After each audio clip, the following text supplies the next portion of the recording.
Perfect নানপুরি কি করে বানাবে আজকের ভিডিওতে সেটাই শেয়ার করব। আসসালামু আলাইকুম, কেমন আছো তোমরা সবাই? নতুন একটি রেসিপিতে তোমাদের সবাইকে স্বাগত জানাই। আর দেখতেই পাচ্ছ কতটা সফট হয়েছে আর সবগুলো প্রায় ফুলে গেছে। এরকম করে বানালে একদম নানপুরি দোকানের মতো হবে আর সফট হবে। দেখতেই পাচ্ছ কতটা সফট। দেখে নাও আজকের রেসিপি কি করে বানিয়েছি।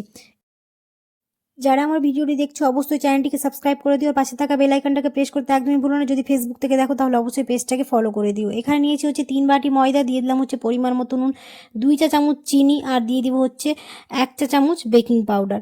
এবার খুব ভালো করে এটা মিক্স করে নেব আর দিয়ে দিব হচ্ছে এবার 2 চা চামচ সাদা তেল দিয়ে আবার খুব ভালো করে মিক্স করে নেব। অনেকে আছো তোমরা ভিডিও দেখে চলে যাচ্ছ, সাবস্ক্রাইব করো না, অবশ্যই সাবস্ক্রাইব করো আর ফ্রেন্ডস আর ফ্যামিলির সাথে অবশ্যই বেশি বেশি করে ভিডিওটা শেয়ার করে দিও। এবার সবগুলো খুব ভালো করে মিক্স করা হয়ে গেছে। এবার দিয়ে দিব হচ্ছে টক দই। এখানে আমি নিয়েছি হচ্ছে 150 গ্রামের মতো টক দই দিয়ে দিলাম। এবার খুব ভালো করে এবার মেখে নেব। জল গরম করে নিয়েছি, জলটা খুব গরম করিনি, আঙুল দিয়ে দেখলাম জলটা একদম আঙুল দিতে পারছি ওই অনুযায়ী আমি গরম করেছি। এবার একটু একটু করে দিয়ে ভালো করে মেখে নেব। খুব গরম করব না জলটা, হালকা গরম করব যাতে আমি হাতে সহ্য করতে পারি ওই অনুযায়ী। দেখো খুব সুন্দর একটা ব্যাটার হয়ে গেছে রেডি। এটাকে এবার প্রায় রেস্টে রেখে দিতে হবে 6 থেকে 7 ঘন্টা। একটু হাতে তেল লাগিয়ে ওর উপরে দিয়ে দিলাম, তাহলে আটাটা খুব সফট হয়ে থাকবে, তার জন্য খুব ভালো করে মেখে নিয়েছি। এবার এটাকে রেস্টে রেখে দেব প্রায় 5 থেকে 6 ঘন্টার জন্য। 5 থেকে 6 ঘন্টা হয়ে গেছে আর দেখতেই পাচ্ছ কতটা সফট হয়ে আছে। এবার খুব ভালো করে আবার 1 থেকে 2 মিনিট মেখে নেব। খুব ভালোভাবে মাখা হয়ে গেছে, এবার লেচি কেটে নেব। এই নানপুরিতে আমি কোনো রকম ইস্ট ব্যবহার করিনি, অনেকে ইস্ট দিয়ে বানায়। একবার এরকম করে বানিয়ে দেখবে কতটা ভালো হয় খেতে আর কতটা নরম হবে। এবার বেলুন চাকির গায়ে একটু তেল লাগিয়ে নিলাম, এবার এক এক করে বেলে নেব।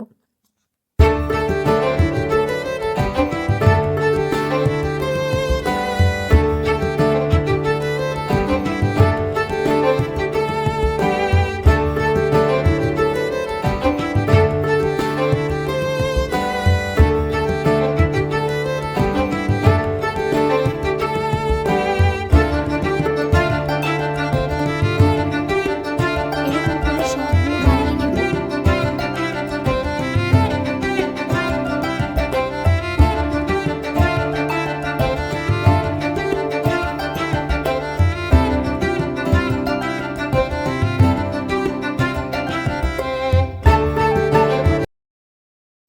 এবার এখানে কড়াই বসিয়ে দিয়েছি, কড়াইয়ের মধ্যে দিয়ে দিব হচ্ছে সাদা তেল। তেলটাকে খুব ভালোভাবে গরম করে নেব, তারপর এক এক করে সবগুলো ভেজে নেব।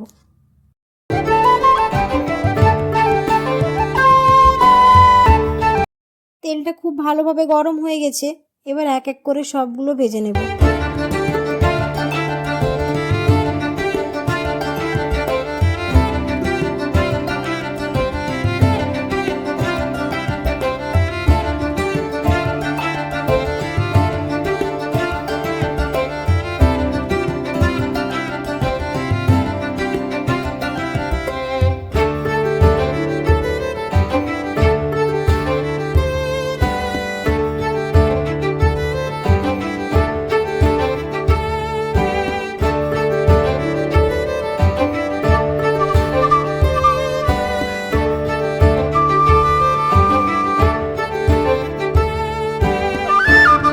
এরকম করে এবার সবগুলোই ভেজে নেব। তোমরা অবশ্যই এরকম করে একবার ট্রাই করে দেখবে, একদম দোকানের মতোই হবে। আর দেখতেই পাচ্ছ কতটা ফুলে গেছে আর কতটা ফ্লাপি লাগছে দেখতে।